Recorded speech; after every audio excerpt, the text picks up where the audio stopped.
వేద 99 అనే విత్తనము మంచిగా కాసింది. వైరస్ను ఈ రకంలో ఇప్పుడు కూడా నల్లి లేకుండా తట్టుకుంటుందంటే చాలా ఎగ్జాంపుల్ గ్రేడ్గా ఉంది. ఇది కాయ కూడా మంచిగా ఉంది, మంచి ధరకే పలికింది మార్కెట్ ఖమ్మంలో కూడా.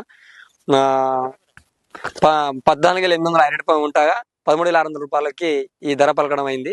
చక్కగా ఉంది, గుబురుగా చెట్టు సార్లు కూడా అలకపోయినాయి, మంచిగా ఉంది నీట్గా. ఈ టైంలో కూడా అన్ని తోటలో నల్లి ఉన్నా కూడా మా తోటలో కూడా నల్లి కూడా లేకుండా ఉంది. గత 8 సంవత్సరాల నుండి మిర్చి సాగు చేస్తున్నాను. ఈ సంవత్సరం కూడా ఒక 3 ఎకరాలు మిర్చి సాగు చేసినాను. మృదా క్రాప్ సైన్స్ వారి వేద 99 అనేది ఒక 5 ప్యాకెట్లు నాకు డెమోగా ఇచ్చారు. కొత్తగూడ సైడు తేజ వేరేట్లో కొత్త అటే ఎక్కువ దొరుకుతాయి, మన వరంగల్ పరకాల సైడ్ ఎక్కువ దొరికాయి. అయితే నేను చదువుకునేటప్పుడు డిగ్రీ చేసినండి. చదువుకునేటప్పుడు హన్మకొండలో మా ఫ్రెండ్స్ ఉండే మహబాద్లో.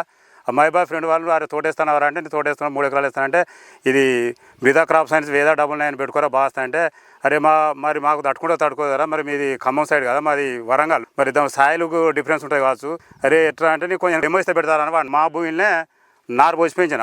ఆ నారు కాంచే దీని ఒక వేరు వ్యవస్థ అనేది ఆ నారు కాంచే తెలిసింది. నారు ఇప్పుడు మొలక దశ నుంచే దీని గ్రోతింగు పొడుగు అంతా మంచిగా ఉన్నది. ఒక రైతుగా చెప్తాను నేను, మైక్రోవేసిని మన కలర్ చేయని బాగుంటుంది, కాకపోతే దాంట్లో గింజ శాతం తక్కువ ఉంటుంది.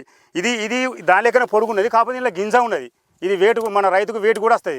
ఇది చూడండి మీరు, ఏ చెట్టు అని చూసుకొని మొత్తం 20 గుంటల 20 గుంటలు పెట్టినా ఒక్కొక్కరికి ఒక్కొక్క విత్తనం మీద నమ్మకం ఉండవచ్చు. కాకపోతే నా సజెషన్ ఏంటంటే, మీరు 5 ఎకరాలు పెట్టి ఒక 2 ఎకరాలను పెట్టుకోండి. మళ్ళీ నెక్స్ట్ ఇయర్ మీరే ఒక 10 మంది చెప్తారు.